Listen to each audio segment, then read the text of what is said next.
Hello guys, today we are going to discuss our next topic, that is chemical properties of bases and their uses.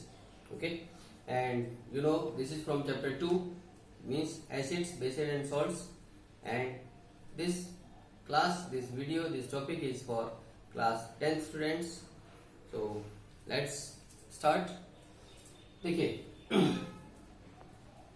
अपने previous class में हमने देखा कि basis की क्या physical properties होती हैं। ठीक, अब बात करते हैं उनकी केमिकल प्रॉपर्टीज की। तो बेसिस की जहां तक केमिकल प्रॉपर्टीज का सवाल है, एसिड्स के मुकाबले उतनी ज्यादा कॉमन जो केमिकल प्रॉपर्टीज है, केमिकल रिएक्शंस है, वो बेसिस में नहीं देखने को मिलती। यानी हम ये कह सकते हैं कि बेसिस कंपैरेटिवली थोड़ा कम सिमिलरिटी शो करते हैं as the chemical properties of acids. Okay, जैसे फर्स्ट में आप देखते हैं कि जब बेसिस को एक्चुअली कुछ मेटल्स को, सारे मेटल्स रिएक्ट नहीं करते बेसिस के साथ, कुछ मेटल्स हैं जो बेस के साथ रिएक्ट करते हैं। तो कुछ मेटल्स जब बेस के साथ रिएक्ट करते हैं तो ये सॉल्ट फॉर्म करते हैं और हाइड्रोजन गैस रिलीज होती है। तो एसिड्स में तो ये चीज ज्यादा कॉमन आप देखने को मिल जाती है मिनरल एसिड्स के केस में, जबकि मेटल्स बेस के साथ उतने ज्यादा फ्रीक्वेंटली उतने ज्यादा मेटल्स रिएक्ट नहीं करते, और इसीलिए कुछ मेटल्स ही केवल ये रिएक्शन दिखा सकते हैं। जैसा आप देख रहे हैं एग्जांपल के तौर पे, यहाँ हमने कॉस्टिक सोडा लिया है 2NaOH सोडियम हाइड्रोक्साइड। जब इसको जिंक के साथ रिएक्ट कराया गया है तो इसको हीट करने के साथ हम क्या देख रहे हैं कि Na2ZnO2 प्लस हाइड्रोजन बन रहा है। यानी जो Na2ZnO2 है ये सोडियम जिंकेट है।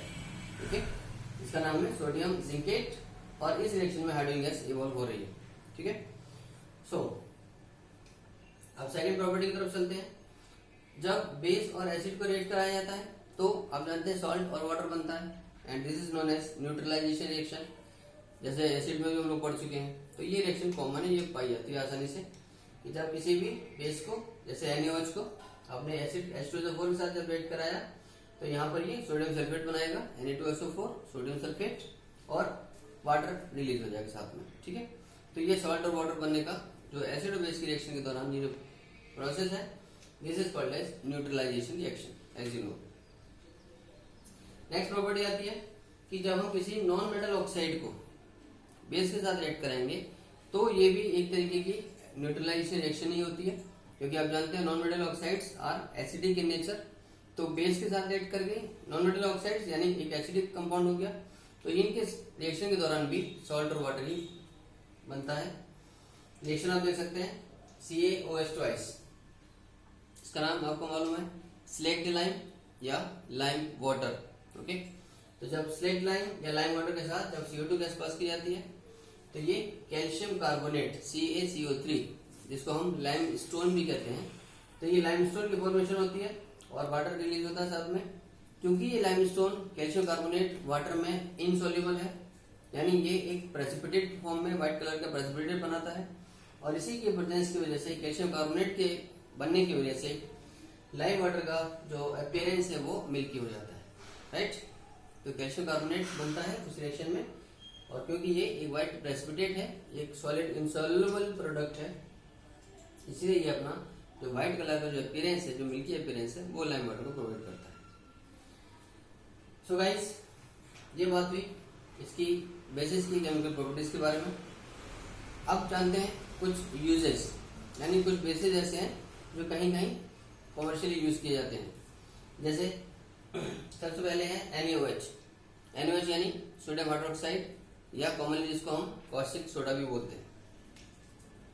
इसका इस्तेमाल किया जाता है सोप मैन्युफैक्चर में, साबुन बनाने में, पेपर मैन्युफैक्चरिंग में, कागज को बनाने के लिए भी, और एक सिंथेटिक फाइबर होता है जिसको हम रेयॉन कहते हैं।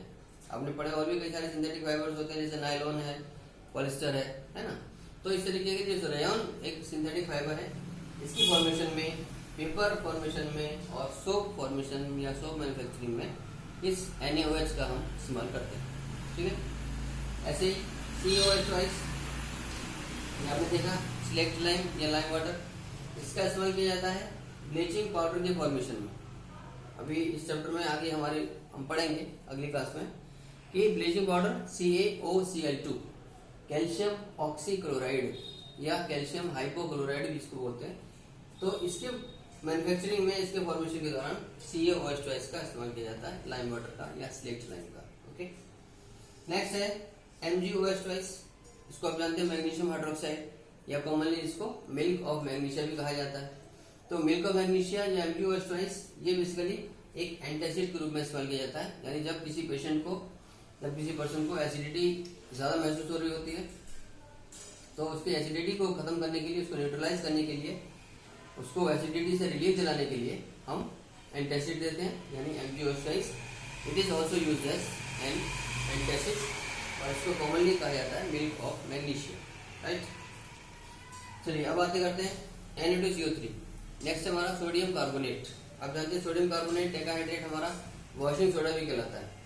Na2CO3.10H2O sodium carbonate decahydrate is also known as washing soda.